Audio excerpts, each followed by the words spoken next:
Buenos días, Dios les bendiga, que la paz de Dios, que sobrepasa todo entendimiento, guarde vuestros corazones y vuestros pensamientos en Cristo Jesús. Amén. Le damos la bienvenida a un nuevo capítulo de Parando para corregir el rumbo. Nos hemos inspirado en las palabras del profeta Jeremías, capítulo 6, verso 16, cuando dice: así dice el Señor, paren en los caminos, miren y pregunten por las sendas antiguas cuál sea el buen camino, y anden por él y hallarán descanso para vuestras almas. Y bueno, el pueblo de Israel, el cual muchos cristianos aman muchísimo, decidió: no andaremos.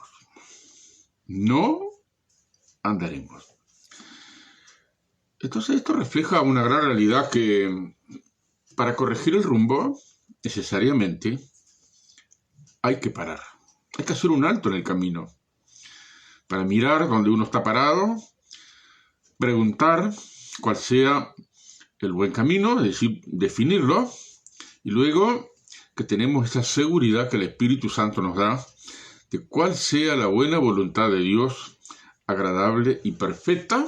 Entonces andamos por ese camino y bueno, la obediencia trae aparejado cosas muy buenas para nosotros.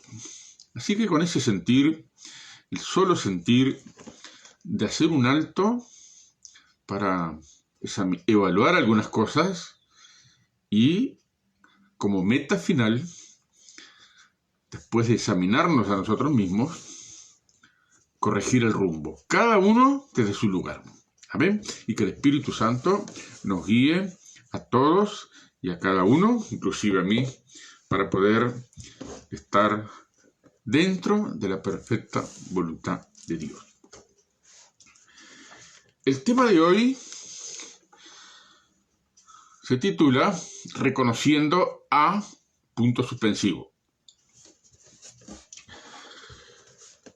Durante muchos años he estado leyendo una frase, en muchas lecturas que he tenido, que señalan a las personas que pintan cuadros, a los pintores, estos artistas que expresan su arte mediante su habilidad para pintar.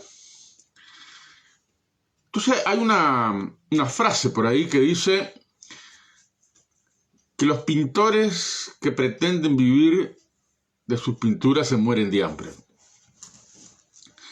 Es muy repetido esto, incluso en muchas películas se dramatiza y se puntualiza esa frase de que los pintores que viven de su arte se mueren de hambre. No sé qué tan así es. Pero hay otro hecho destacable en cuanto al tema de la pintura, que muchas veces las pinturas suben su valor si el artista se muere. Es una cosa que no sé explicarla, nunca intenté estudiarla ni averiguar por qué razón es así. Pero parece ser que dentro del arte, en esa parte, cuando el artista se muere, entonces su arte adquiere significación y valor económico. La pregunta es, si están muertos, ¿de qué les sirve? Yo creo que de nada. De la misma manera, hay algunos hechos, hermanos, que la Biblia nos destaca, sobre todo el Nuevo Testamento, y también lo destacan las realidades cotidianas dentro de la iglesia local. La Biblia dice: Dios no es injusto para olvidar vuestra obra y el trabajo de amor que han mostrado hacia su nombre, habiendo servido a los santos y sirviéndoles aún. El hecho que esta escritura nos destaca, que está en Hebreos capítulo 6, versículo 10, es la realidad innegable de que Dios no se olvida de lo que hemos hecho hacia su nombre. Mire lo que dice el texto. Dios no es injusto. Dios no es injusto para olvidar vuestra obra, es decir, lo que hemos hecho, quizás durante mucho tiempo. Y la otra cosa, y el amor y el amor que mostramos hacia su nombre, sirviendo a los santos. ¿Quiénes son los santos? Son los hermanos en la fe.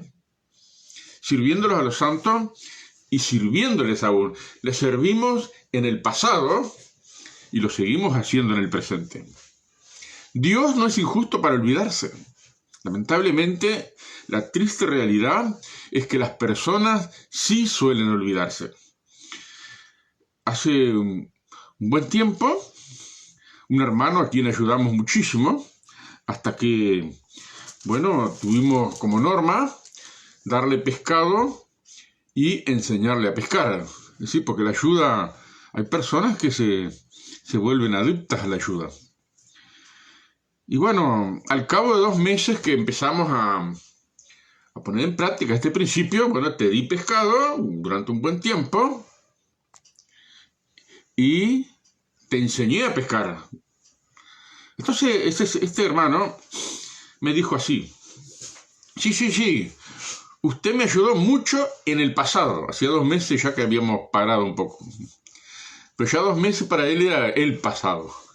Usted me ayudó mucho en el pasado, pero en el presente no ha hecho nada para ayudarme. Entonces, este es un caso extremo de la pretensión de ayuda vitalicia.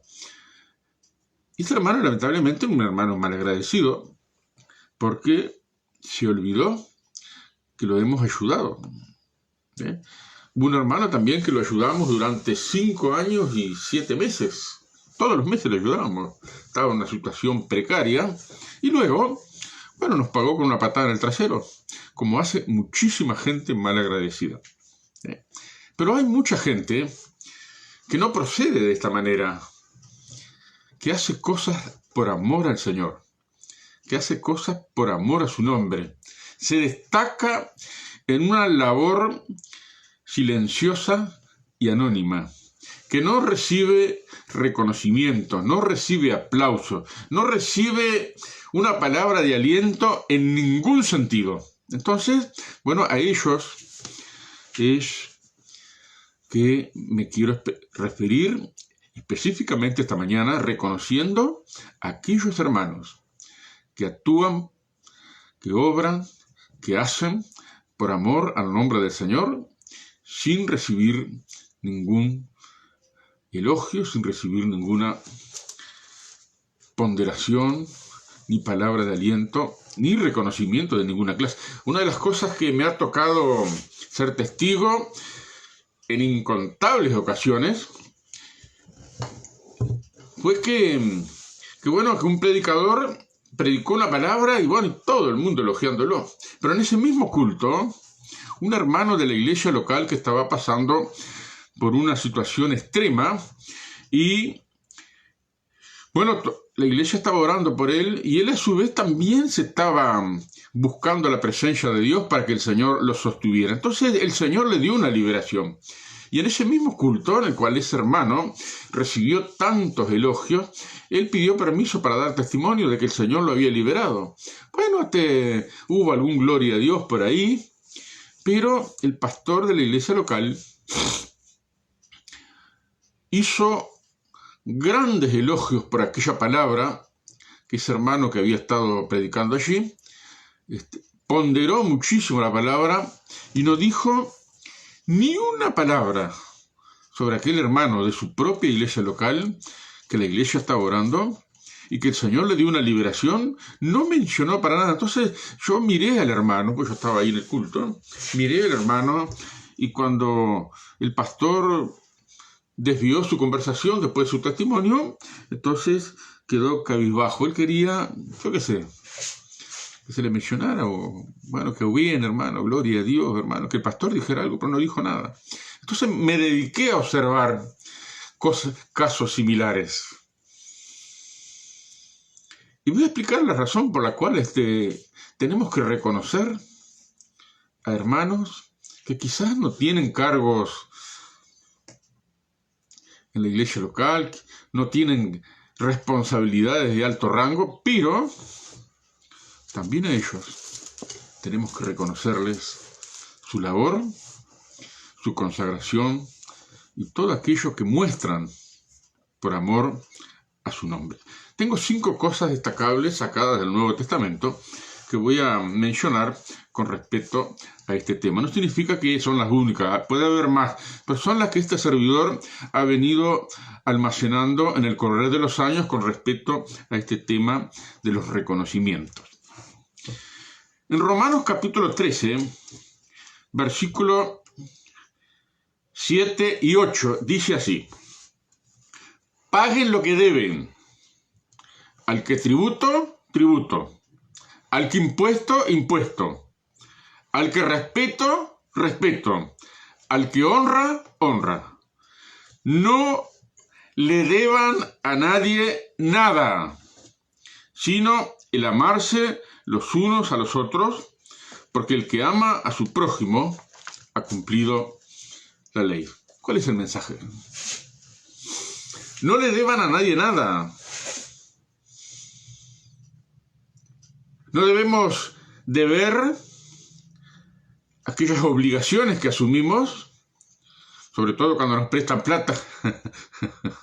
Porque un hermano dijo una vez: yo nunca pago cuentas viejas, y el pastor le pregunta: ¿y las cuentas nuevas? Estas las hago envejecer. No, la Biblia de forma enfática, terminante, declara el hecho de que no debemos deberle a nadie nada. Uno siempre lo agarra por el lado de los pesos, por el lado del dinero. Pero mire, el apóstol Pablo va un poquito más allá. Al que respeto, respeto. Al que honra, honra. No deban a nadie nada, sino el amarse los unos a los otros. ¿Cuál es la idea general? La idea general es: ama, respeta, honra y agradece. Expresa tu amor, expresa tu respeto, expresa que estás honrando a alguien y expresa también tu agradecimiento. Una pregunta: ¿por qué vas a esperar que se muera para en el cementerio, allí públicamente, ante un montón de gente que quizás nunca vistes, puedas ponderar todo lo que hizo alguien, puedas ponderar tu respeto y la honra que le diste cuando en vida de esta persona, a la cual nunca jamás le expresaste respeto, nunca jamás le expresaste tu honra, nunca hiciste latente tu agradecimiento, pero está muerto y en el cementerio? ¿De qué le aprovecha? Es lo mismo que los pintores. La mayoría mientras vive está muerto de hambre, pero después que se mueren sus pinturas comienzan a valorizarse. Sí, pero el que las pintó ahora está muerto.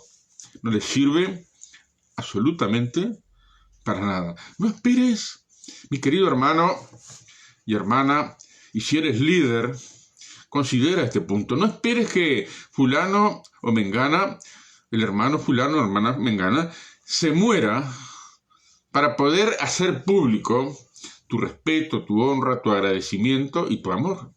Demuéstraselo en vida.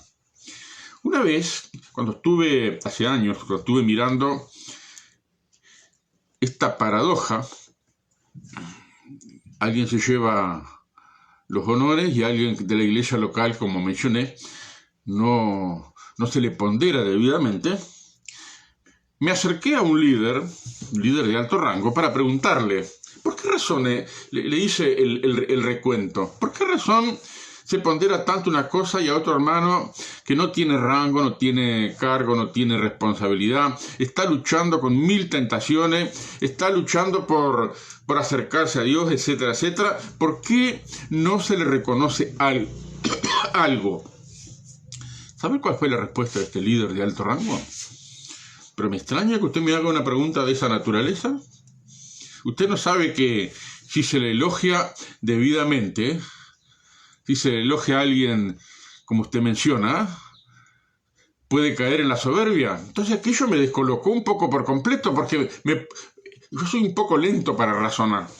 Pero en mi mente en aquel entonces me puse a pensar, bueno, el que predicó, que vino de otro lado, que nadie conocía, se llevó todos los elogios y los honores, y aquel hermano de la iglesia local que estaba luchando contra 1000 cosas y que el Señor le dio la victoria, no fue ponderado de la misma manera que se le ponderó a aquel. Entonces, el hermano que estaba luchando, si se le ponderaba, caía en la soberbia. Y la pregunta que me hice en aquel entonces, ¿y este hermano que viene del otro lado, que se llevó los honores, no cae en la soberbia con tanto elogio?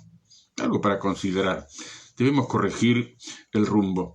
Expresa tu amor, tu respeto, tu honra y agradecimientos mientras la persona vive. Porque el día que se muera, en el cementerio, por más que hagas, enumeres todas sus virtudes y todos sus talentos y toda la trascendencia que tuvo, el hermano que se murió no le va a aprovechar para nada. Pero si lo haces en vida, el hermano se va a sentir fortalecido. Segundo, dice Filipenses capítulo 2, versículos 3 y 4, y después sigue el verso 5, haya pues en ustedes este sentir que hubo un Cristo Jesús, etcétera, etcétera. Pero dice Filipenses capítulo 2, versículo 3, estimando a los demás como superiores a uno mismo. Estimando a los demás como superiores a uno mismo. La pregunta, ¿para quién corre esta palabra? ¿Corre para los líderes o corre para la congregación? Estimando cada uno a los demás como superiores a uno mismo. ¿Cuál es el mensaje? Trata a los demás como Cristo te trató a ti. Tanto los líderes como la congregación nos debemos el respeto y el reconocimiento mutuo, porque ambos, el líder, así sea el máximo líder ungido, el máximo de lo máximo, la referencia nacional de lo que sea, así sea ese, o el más humilde de los santos que Cristo ha redimido con su sangre, tanto los unos como los otros, tenemos esta premisa del apóstol Pablo de estimarnos cada uno a los demás como superiores a uno mismo. Yo tengo 47 años de cristiano, conozco un poquitito de las cosas de Dios, pero eso no me da pie, no me da derecho para levantarme y creerme superior a uno que se convirtió hace un rato. No, señor, porque todos y cada uno hemos costado el mismo precio, la sangre preciosa de Cristo. No somos salvos por nuestras obras, no somos salvos por nuestras características, no somos salvos por nuestras capacidades naturales o aquellas que Dios nos ha dado. Somos salvos solo por la gracia de Dios, tanto el que está encumbrado como aquel más bajo. Entonces, trata a los demás como Cristo te trató a ti. ¿Cómo te trató Cristo a ti? Te perdonó tus pecados, te levantó de la miseria, de la ruina, del fracaso.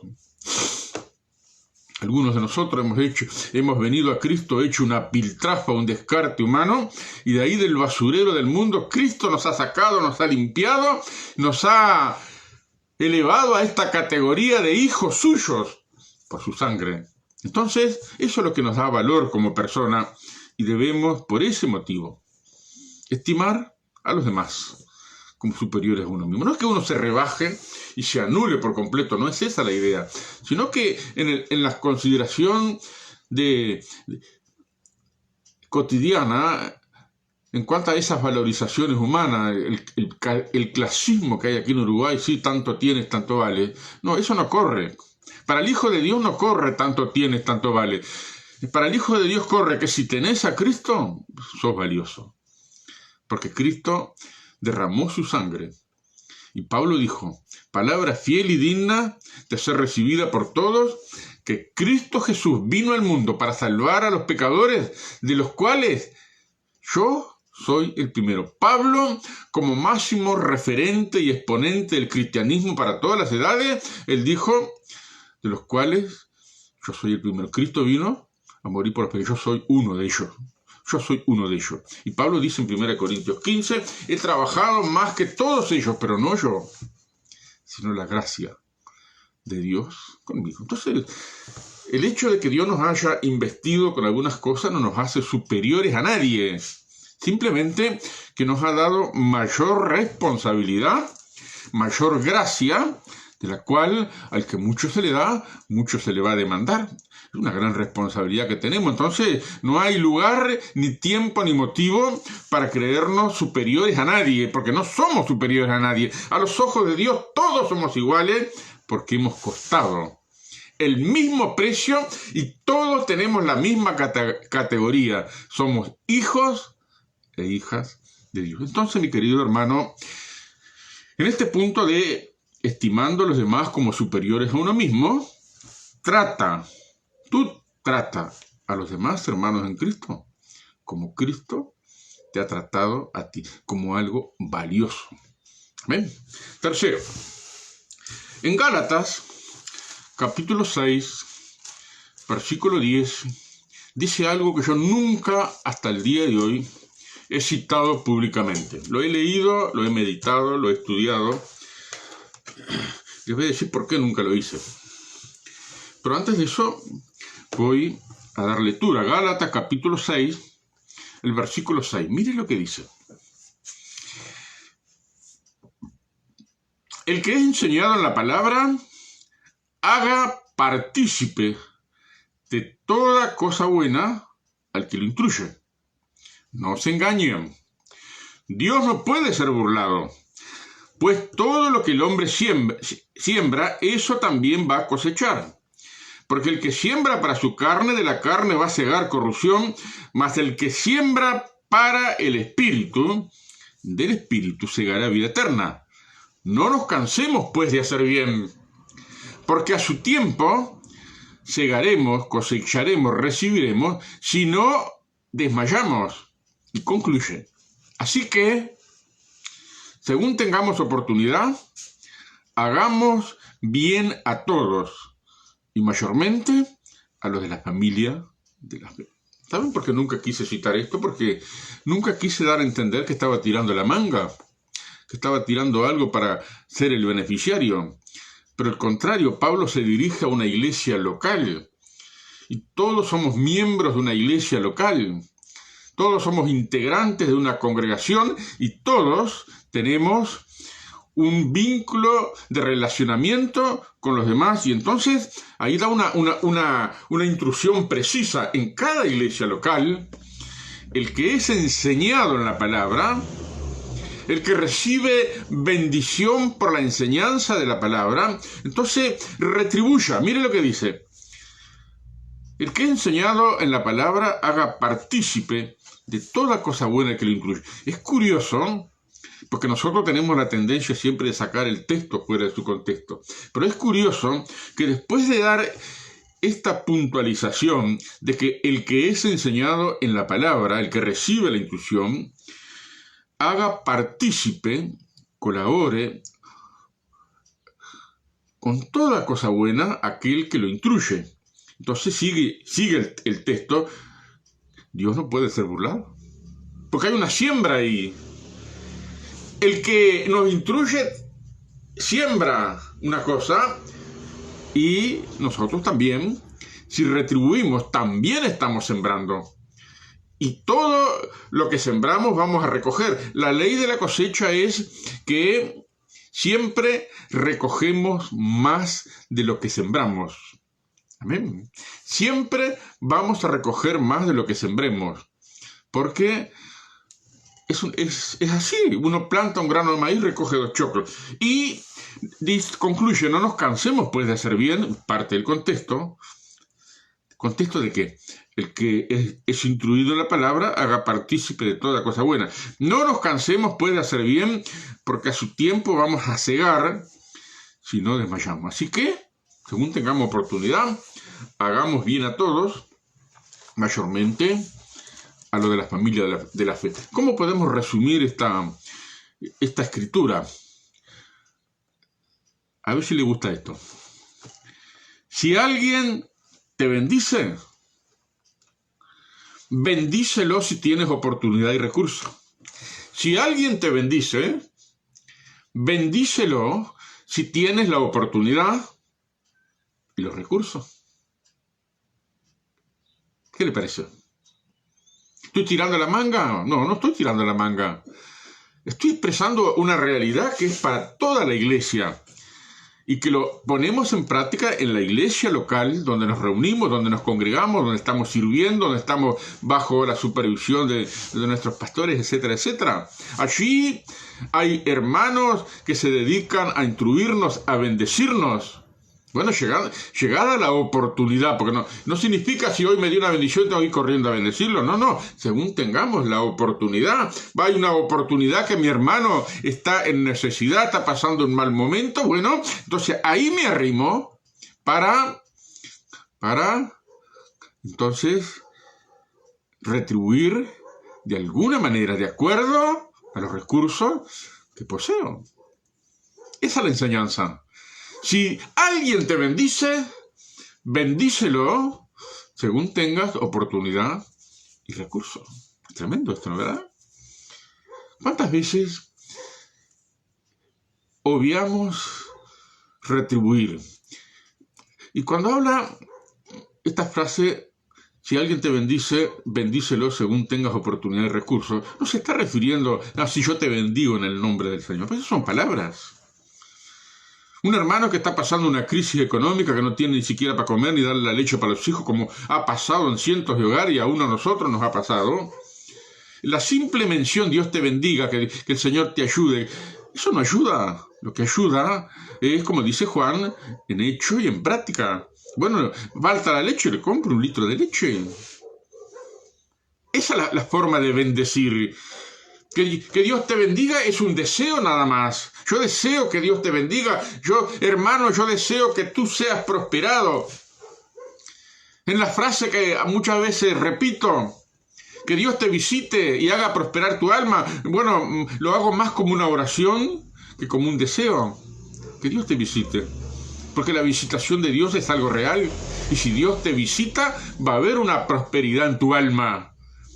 Pero si ahora no estamos refiriendo a otra cosa, si alguien nos bendice en la iglesia local, así sea allá en Artigas, en Riberas, en Salto, en Cerro Chato, allá en Santa Clara del Olimar, en Montevideo, en Canelones, en Florida, donde sea, si allí estás en una iglesia, Cerro Chato, una iglesia ya perdida en medio del campo, pero alguien te bendice y esa bendición es evidente, entonces, si el Señor te da la oportunidad, si abre tus ojos para ver la oportunidad de suplir una necesidad, bendícelo.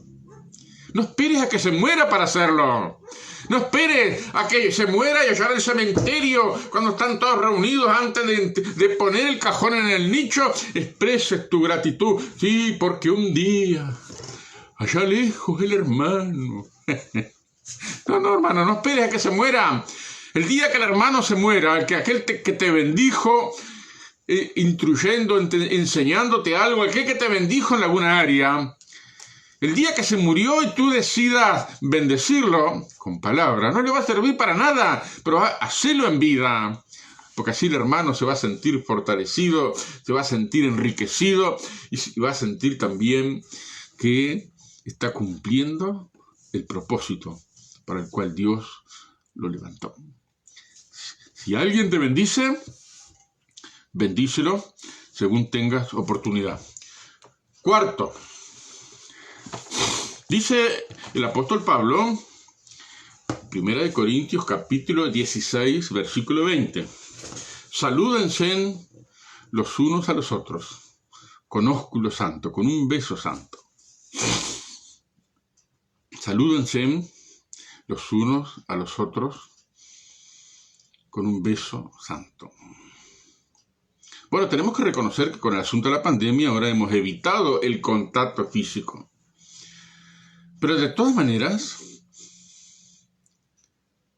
si la pandemia nos ha limitado el contacto físico, el hecho de saludar, sin esa expresión, sin ese toque, el hecho de saludar no se debe perder. ¿Cuál es la palabra? Saluda a tu familia. ¿Quién es tu familia? No dejamos de saludar a nuestros primos, a nuestros padres, nuestros abuelos, nuestros tatarabuelos, yo qué sé. No, es un deber saludarlos. ¿Cuánto más nuestros hermanos que el Señor Jesús ha rescatado con su sangre? He sido testigo de una triste realidad, que hay hermanos que esperan que los vengan a saludar. Y si no los vienen a saludar, no saludan a nadie. Hay hermanos que solo saludan a aquellos hermanos con los cuales su cabeza armoniza. Eso es un error. Eso está mal. Eso hay que corregirlo.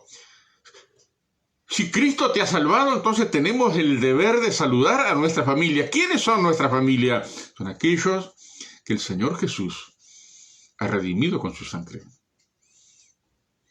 Me ha tocado ser testigo y sufrirlo en persona, que hermanos que vinieron de una descendencia cristiana, que se sienten con ese título de ese posicionamiento que como que están por encima de los demás, y uno que ha venido de los bajos fondos, allá de lo peor, que uno tiene la obligación de ir a saludarlos a ellos. No, señor. Nadie tiene obligación de saludar. Y si alguien me dice, sí, pero está vulnerando mi derecho a saludar o no saludar. Mira, hermano, esos principios uruguayos de la política, de los sindicatos, todas esas cosas, ese énfasis de los derechos, no tiene nada que ver a lo que dice la palabra, que debemos saludarnos los unos a los otros con un beso santo. Siempre procuro, en base a esto, saludar a todos los hermanos que están en la iglesia. A veces en un evento grande hay 300, 400 personas, bueno, es difícil saludar a todo el mundo, pero por lo menos hacerle que tal hermano, Dios le bendiga. En la iglesia donde me estoy congregando, al cabo de 6 meses más o menos de estar allí, un domingo saludé a una hermana que nunca había saludado. Tengo un poquito de memoria fotográfica, entonces digo, ay hermana, hace poco que vino, no, hace mucho que vengo. Porque no le había visto. Sí, pues yo lo vi a usted muchas veces. Entonces se me pasó, no sé cómo, no saludar a una hermana. Pero ese domingo tomé nota de saludar a esa hermana. Pero ella me dijo, sí, yo a usted lo vi muchas veces. Usted ha saludado a otro. Me lo dijo así. Bueno, eso es vergonzoso para mí, porque la Biblia dice, hermano, que tenemos que saludar a la familia. ¿Cuál es nuestra familia? Nuestros hermanos en Cristo. Aquellos que están bien vestidos y aquellos que no vienen tan bien vestidos. Aquellos que armonizan con nuestra cabeza y aquellos con los cuales a veces tenemos alguna discrepancia, pero si son salvos, si han sido redimidos por la sangre del Cordero, son mi familia. ¿Quiénes somos nosotros para categorizar quién es de la familia y quién no, a quién debo saludar y a quién no? Eso es humano, eso es orgullo, es vanagloria, es soberbia, algo con el cual Dios no está de acuerdo. Salúdense los unos a los otros con un beso santo. Saluda a tu familia. Si no saludas a tu familia, estás menospreciando a los que Cristo redimió con su sangre.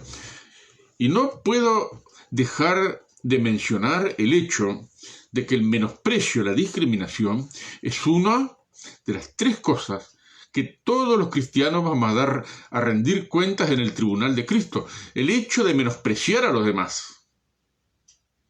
Porque tenemos esa tendencia de hacer acepción de personas. Si tiene buena cultura al nivel mío, entonces yo me junto. Tengo afinidad. No podemos evitar esas cosas a veces de juntarnos con aquellas personas con las cuales tenemos características comunes. Pero en la iglesia del Señor, el cual Él ganó con su sangre, tenemos que saludar a toda la familia. Así aquellos que tienen mucha cultura, como aquellos que tienen escasa cultura. Aquellos que están bien vestidos, como aquellos que están pobremente vestidos. Aquellos que tienen un lenguaje refinado, y aquellos que vienen del mundo, que han tenido una vida en el pecado, Satanás los ha maltrecho bajo la pata, porque no tienen un lenguaje tan refinado como a mí me gustaría tener. Aquellos también son redimidos por la sangre del Cordero. Entonces, mi querido hermano, reconoce a esos hermanos, reconoce la obra de Cristo en ellos, gózate con ellos, porque el mismo Cristo que te salvó a ti, también los salvó a ellos que vienen de lo más bajo. Y si tú te ocupas de saludarlos a ellos, que vienen de ese ambiente, donde Satanás los tuvo bajo la pata un montón de tiempo, mortificándole la vida, estás expresando tu amor hacia ellos. Pero si no expresas tu amor en esa simple acción de saludar, lo que estás haciendo, hermano o hermana, es menospreciar lo que Cristo salvó. Que Dios nos libre de esa actitud de soberbia y menosprecio. Y finalmente, Mateo capítulo 25, versículo 23. El Señor Jesús le dice: sobre poco has sido fiel, sobre mucho te pondré. Entra en el gozo de tu Señor. Qué palabra interesante. Repito. Sobre poco has sido fiel, sobre mucho te pondré. Entra en el gozo de tu Señor. ¿Cuál es la palabra acá? Elogia el mínimo esfuerzo. Elogia el mínimo esfuerzo. Hermano, ¿te cuesta mucho elogiar el mínimo esfuerzo? Sí, sabés que hay un hermano que está recién convertido, que todavía no ha renunciado a algunas cosas de la vieja vida, pero sigue en el camino. Está en el proceso de purificación, de santificación, de renovación en el Espíritu Santo, está en el proceso de consagración, está en el proceso de identificar las cosas tóxicas de su vida, su pasado no resuelto todavía, está en ese proceso del Espíritu Santo y se esfuerza por hacer algo y mete la pata 50.000 veces como este servidor se ha caracterizado toda su vida. A meter la pata no me gana nadie, pero en el camino algunas cosas buenas he hecho. Y muy rara vez he recibido elogios. Y ese hecho de poder identificarlo así, de alguna manera, el Espíritu de Dios me lo ha mostrado, porque a través de los años he visto que en las iglesias locales no se pondera el mínimo esfuerzo. Nuestro Señor Jesús dijo: sobre poco has sido fiel. Fuiste fiel en lo insignificante. Sobre mucho te pondré. ¿Qué hizo el Señor? El Señor elogió y ponderó lo mínimo. ¿Quiénes somos nosotros para no imitar su ejemplo? Elogia y pondera lo mínimo. ¿Por qué? Como dije al principio, que en esa pregunta que le hizo un líder de alto rango, ¿por qué no se elogiaba, no? Para que no se ponga altanero y soberbio.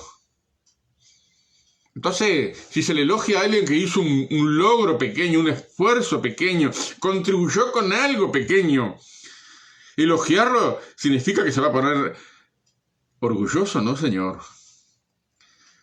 Nuestro Señor elogió lo pequeño, sobre poco ha sido fiel. Y mira lo que sigue, entra en el gozo. Es decir, el Señor se goza con los logros pequeños. El Señor Jesús se elogia los logros pequeños. Entonces eso es un estímulo para nosotros, es una enseñanza, que estamos un poquito crecidito en la gracia de Dios, estamos ahí ya con unos años encima, ya hemos quemado algunas etapas, pero hay otros que están quemando etapas con muchísima dificultad y están haciendo lo posible por esforzarse en algo. Bueno, elogiemos lo pequeño, elogiemos lo insignificante. ¡Qué bien, hermano! ¿Saben qué importante es el elogio? Nuestros hijos, en esa primera etapa de los 10 años, necesitan el estímulo del elogio. Porque ellos están saliendo de su ignorancia, están incursionando en algunas direcciones, los cuales para ellos es una novedad. No tienen las seguridades que nosotros tenemos. Y el elogio tiene la virtud de darle seguridad. Tiene la virtud de estimularlo. Tiene la virtud de proyectarlo a un mayor esfuerzo. Y lo mismo sucede en el matrimonio. Esas pequeñas palabras de encomio de cuando uno hace algo bien. De repente un marido, como en este caso, que ha metido la pata un montón de veces, que quiso arreglar una carrilla y la hizo peor. El desastre fue mayor. De repente hicimos 50.000 cosas mal, pero una hicimos bien. Bueno, qué bien, qué bien. Ese reconocimiento es gratificante. No es que nos tenemos que volver adictos a los elogios. No, señor.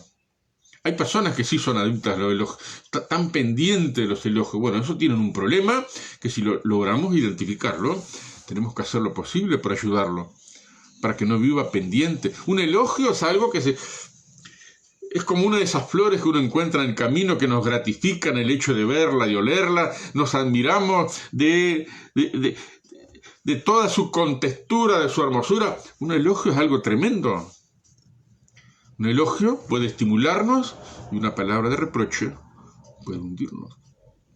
Entonces, mi querido hermano, no dejes de reconocer a aquellos que se esfuerzan por hacer lo mínimo. Querido pastor, pastora de cualquier denominación, si en tu iglesia local hay alguien que te da mucho trabajo, pero por ahí hizo algo bien, no dejes de destacarlo, no dejes de ponderarlo.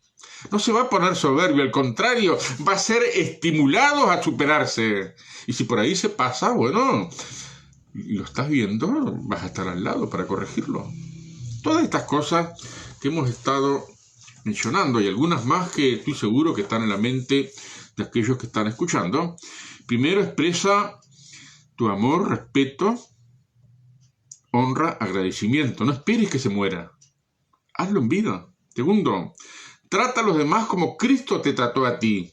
No esperes que se muera para tratar a los demás, porque el día que está en el cementerio ya el trato se cortó. Trata a los demás cuando están vivos, cuando los tienes cerca, cuando te vinculas con ellos, cuando interactúas con ellos. Trata a los demás como Cristo te ha tratado a ti. Tercero, si alguien te bendice, bendícelo según tengas oportunidad y recursos. No esperes a que se muera. No esperes al día del cementerio cuando están por poner el cajón en la tierra o en el dicho y ahí ponderar todas las cosas. No, mientras estás vivo, si te ha bendecido y tenés oportunidad de satisfacer una necesidad o de mostrarle tu agradecimiento con algo. Una vez vino un pastor a nuestra iglesia, estábamos pobre. Ni siquiera ofrenda le dimos porque no teníamos. Pero lo único que había en casa era unos bollones de dulce de durazno que mi esposa había hecho. Entonces, en común acuerdo, resolvimos regalarle un bollón de dulce de durazno. Esperábamos que nos devolviera el bollón. Bueno, ya de eso hace más de 20 años nunca nos devolvió el bollón. Pero el hecho es que intentamos, de alguna manera, de acuerdo a nuestros recursos, retribuir al hermano por haber venido. Se tomó la molestia de venir a donde estábamos. No pudimos darle una ofrenda porque no había plata en ese momento para darle, porque estábamos pobres, pero hicimos, de acuerdo a nuestros recursos, le dimos un bollón. Y después, con el pasar de los años, nos vimos con ese hermano y él ponderó. Qué rico que estaba ese dulce. Yo pensé, lástima que no me devolvió el bollón. Cuarto, saluda a tu familia. Tu familia son todos aquellos que han sido lavados por la sangre del Cordero. No esperes que se muera. Saludalo mientras están vivos, mientras los tenés cerca. Amén. Y finalmente, elogia y pondera el mínimo esfuerzo. No esperes a que se muera. El día que vayas al cementerio a ponderar y elogiarlo al hermano que ya se fue, allí al pie del cajón y ante la boca del nicho o de la tumba, no le va a aprovechar para nada, pero si lo haces en vida, si elogiás y ponderás el más mínimo esfuerzo, estoy seguro que ese hermano o esa hermana va a ser estimulado a superarse. ¿Qué te parece? Tenemos que reconocer. Nos gusta que nos reconozcan a nosotros, pero a su vez nosotros tenemos como deber cristiano, por amor a lo que Cristo ha hecho en nuestras vidas, por amor a nuestros hermanos, tenemos que elogiar a aquellos que hacen el mínimo esfuerzo. Dios te bendiga. Que te puedas aprovechar para examinarte a ti mismo, hacer un alto y ver que en estas cosas que hemos compartido y otras más que estoy seguro que el Espíritu de Dios ha puesto en tu mente y corazón. Cosas las cuales tienes que evaluar y corregir el rumbo. Porque Dios quiere que dejemos atrás las cosas tóxicas de la vida, que nos explayemos, nos remontemos como el águila a alturas insospechadas de la gracia y las corrientes del Espíritu Santo, llevando fruto que glorifique a nuestro Padre. Pero mientras tengamos estas pequeñas cosas que a veces echan a perder las vidas, esas pequeñas zorras, dice Cantares, que echan a perder las vidas, estamos perdiendo vidas preciosas, que por no tener el estímulo, no tener el reconocimiento adecuado, no son estimulados a superarse. Termino con esta palabra de testimonio que me contó un pastor, que no lo conozco, pero me lo hizo saber.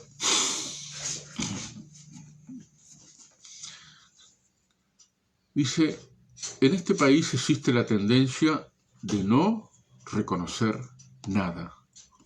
En este país existe la tendencia de no reconocer nada. Pero si viene alguien de afuera que dice lo mismo que vos decís, entonces a ese lo aplauden y lo festejan con bombos y platillos. Es una cosa curiosa esta, ¿verdad? Es paradójico esto. Los que vienen de afuera son nuestros hermanos, son nuestra familia, pero los que están acá no. Los que vienen de afuera son cristianos de categoría y los que están acá no. Sin duda que esto es algo que debemos corregir. Y para corregir hay que evaluar. Y para evaluar hay que parar. Si usted no para, mi querido hermano, y más si es pastor, si usted no para a evaluar estas cosas y a examinar, bueno, va a seguir teniendo la experiencia de esas pequeñas zorras que echan a perder las vidas. Y lo que es peor, que pocos tienen en cuenta, que en el tribunal de Cristo vamos a rendir cuentas de ello. Vamos a pasar vergüenza allí en el tribunal de Cristo. Tener que responder nuestro descuido, nuestra falta de estímulo a fulano, mengano, sutano y otros más, que estaban pero que no le dimos la importancia porque no seguía nuestros estándares, porque no seguían las líneas de nuestra cabeza. Pablo dice en Romanos capítulo 15, así que los que somos fuertes debemos soportar la flaqueza de los débiles y no agradarnos a nosotros mismos. Repito, en Romanos capítulo 15, Pablo concluye todo lo que dice en el capítulo 14. Así que los que somos fuertes debemos soportar la flaqueza de los débiles y no agradarnos a nosotros mismos. Dios les bendiga. Muchas gracias. Nos vemos en la próxima edición de Parando para corregir el rumbo. el próximo miércoles a las 9:30. Muchas gracias por su atención.